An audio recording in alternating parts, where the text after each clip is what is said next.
YouTube channel भक्ति सरिता पर आप सभी का हार्दिक स्वागत है। आज हम आपकी सेवा में एक अद्भुत रहस्यमय वीडियो लेकर के उपस्थित हुए हैं। आज हम आप सभी के लिए बताएंगे कि मेघनाथ की मृत्यु के बाद सुलोचना का क्या हुआ, वह कहाँ चली गई। तो दोस्तों आइए वीडियो को प्रारंभ करते हैं। मेघनाथ एक पितृभक्त पुत्र था। उसे पता था कि राम स्वयं नारायण के अवतार हैं, वो पारब्रह्म भगवान हैं, लेकिन फिर भी उसने अपने पिता का साथ नहीं छोड़ा।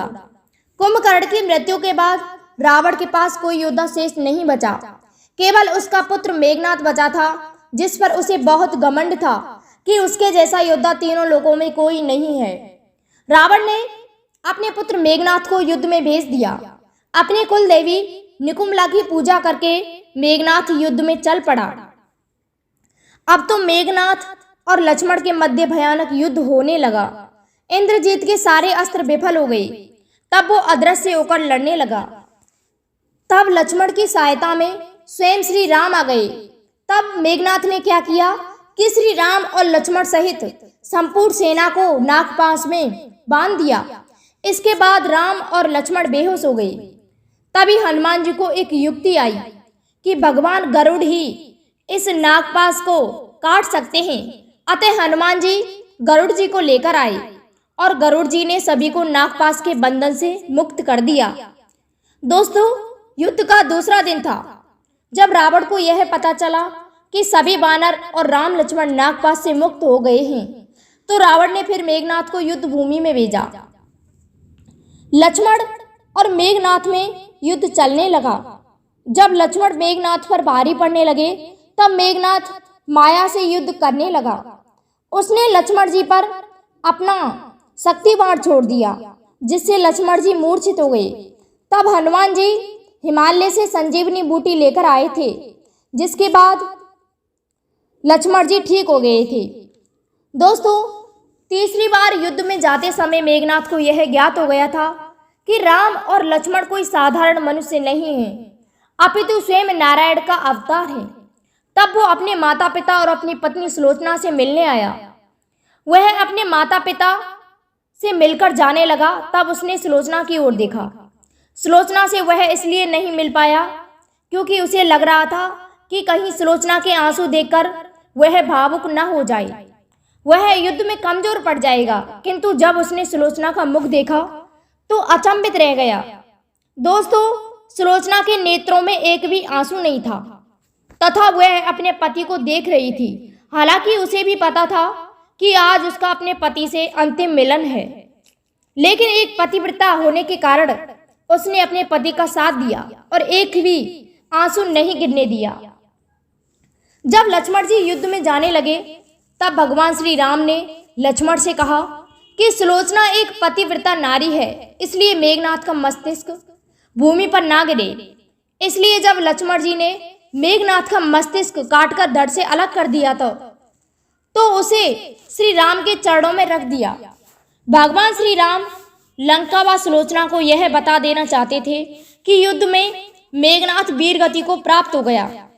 इसी उद्देश्य से उन्होंने मेघनाथ की दाहिनी भुजा को काटकर धनुष बाण से सुलोचना के पास पहुंचा दिया।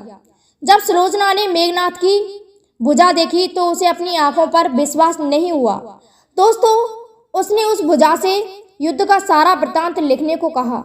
उसके बाद एक कलम की सहायता से मेघनाथ की उस भुजा ने युद्ध में घटित हुई हर घटना को सुलोचना के लिए लिखकर बता दिया। इसके बाद सुलोचना अपने पति की उस भुजा को लेकर रावण के पास गई। उसने अपने पति के साथ सती होने की आज्ञा मांगी रावण से। रावण ने उसे यह आज्ञा दे दी, किंतु पति के सिर के बिना वह सती नहीं हो सकती थी। इसलिए उसने रावण से मेघनाथ के धड़ की मांग की, किंतु रावण ने शत्रु के सामने याचना करने से मना कर दिया। दोस्तों क्योंकि रावण एक मर्यादा पुरुषोत्तम पुरुष थे, रावण वहां स्वयं नहीं गया, लेकिन उसने सुलोचना को राम के पास मस्तक लाने की आज्ञा दे दी। सुलोचना रावण से आज्ञा लेकर के भगवान श्री राम के पास पहुंची तो श्री राम की सेना के द्वारा उनका उचित सम्मान किया गया। वहां श्री राम ने उनकी प्रशंसा की।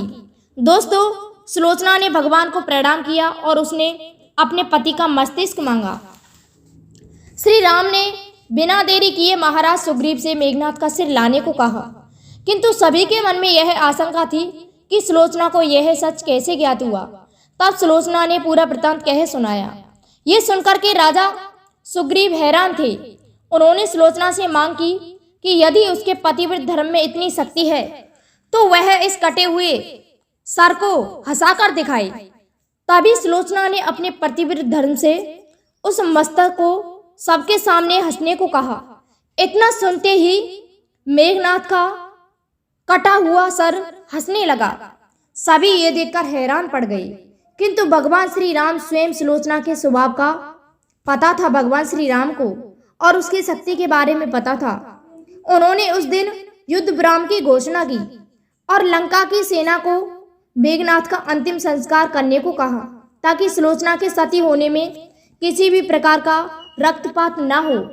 उस दिन कोई युद्ध नहीं हुआ और समुद्र के किनारे सुलोचना अपने पति का सर लेकर धधकती अग्नि में प्रवेश कर गई।